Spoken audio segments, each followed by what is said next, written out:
If you're bored by now, I totally get it. But if you want another installment, here is the next chapter. Chapter 6, Chosen. On returning home, she found her parents sitting in heated discussion with the strangers outside on the ground. Heavens, what was the world coming to? What would the neighbors say? Where was all that proper conduct they reminded her of so often? Order, decorum, formality, dignity. None had seen her as yet. She pulled up sharply, unwilling to intrude. You do understand the import, do you not? The one has chosen your daughter for such a time as this. It is a great honor. She is young but well able. We beg that you strongly urge her to accept. Though his voice was soft, she could hear every word. Olive turned slowly from Papa and looked into the lengthening shadows directly in her direction. So they knew she was there. Naturally. Without skipping a beat, he asked, "Are you willing to accept the one and his mission for your life?" Apparently, Arab was the kind of man who got right to the heart of the matter. 1 second.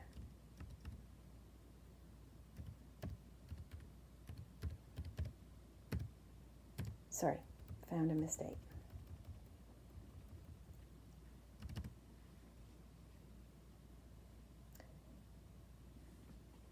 Okay. Apparently, Arab was the kind of man who got right to the heart of the matter. Not really surprising. It seemed they were both natural, born.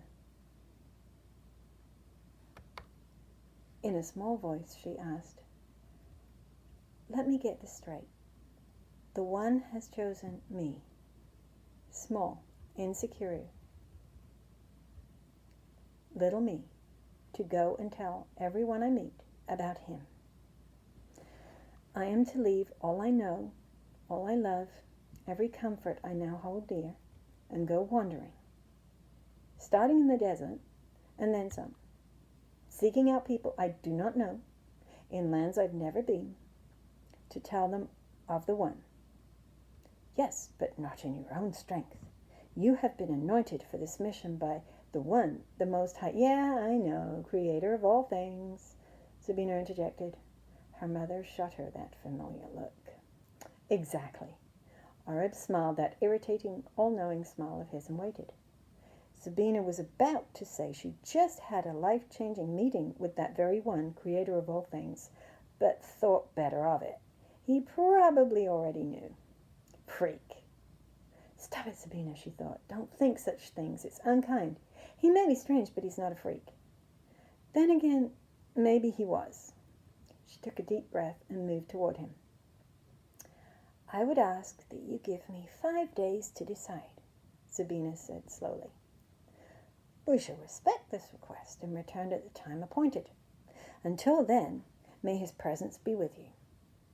Arab turned and started walking in the direction of the desert, Zeb hot on his heels. Were all prophets this bizarre? Was she? Her parents said nothing. They simply left her alone with her thoughts. After washing her face from the tears and brushing her hair so she looked halfway presentable, Zebina retied the blue ribbon, wondering for the 100th time where its twin had gone, straightened her shift, and went in search of Tola. She found him in the marketplace, close to the Hall of Justice, which also served as Corda's one and only church.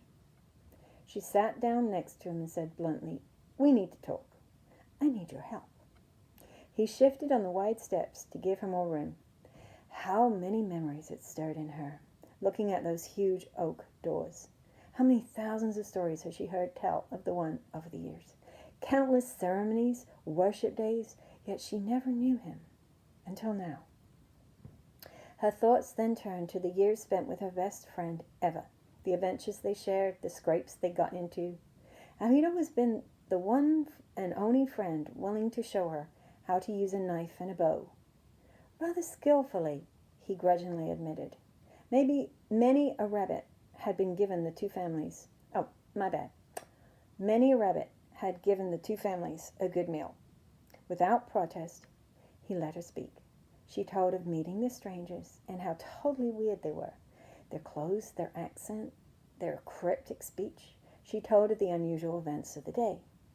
Words tumbled out as she bared her heart to the only one she trusted.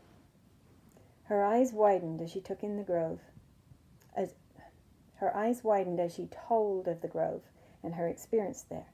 Finally, she asked the question she had longed to ask. What should I do? His blue eyes looked at her in stunned silence for a moment.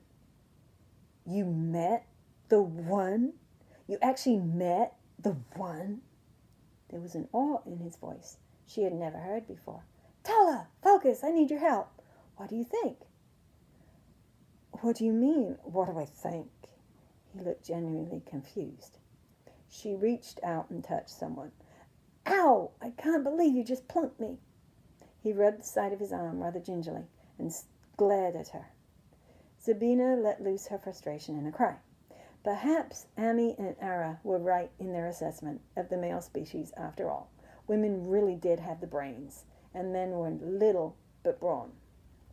Are all guys this clueless? What should I do? You're my dearest friend, my only real friend. Help me. Should I accept? Leave here and go to strange lands I don't know simply because I've been chosen to tell of the one?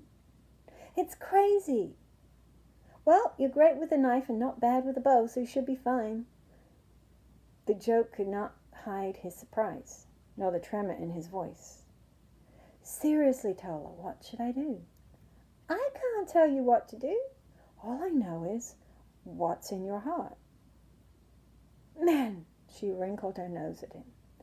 What's in your heart, Bee? Do you want to go? Only you can know for sure. He put his hand gently over hers and grinned down at her. I feel like I'm supposed to do this. Goosebumps rose on her arms at the realization forming in the back of her mind, even while she was aware. She had admitted what she had been feeling. That was a big step. Well, then I only have one thing to say. Start where you need to start. But start.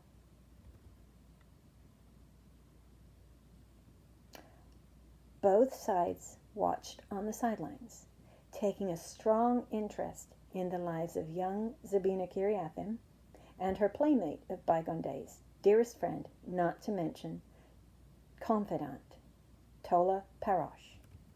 After months of planning, attention to detail, how could this happen? It appeared great strides had been made on the side of good. The dark ones were not pleased. They had listened, and they had learned through the decades leading up to this moment, but found themselves powerless to influence the day's events now unfolding before their eyes. The one knew exactly what he was doing. The rebellion, whispered of in heavenly realms, had proved to be the talk of the ages. Dark masses siding with their dark lord had come to represent all that is evil and destructive in the world, whilst the shining ones epitomized that which is noble and good and just and right. Pockets of humanity may have given themselves over to the dark ones, but the shining ones knew their side was stronger. It was just a matter of time before the one made his plan known. Then they would carry it out willingly. Battle lines were clearly drawn, and each side ached to engage in combat. The one has asked us to go deep on this one. Patience grinned wide, and goodness bellowed with laughter. Glancing directly into Deception's eyes, Devotion whispered, You may have squatters' rights now, but not for long. Wisdom nodded, and Strength laughed heartily, joining Goodness, who now had tears streaming down his face with unbridled joy.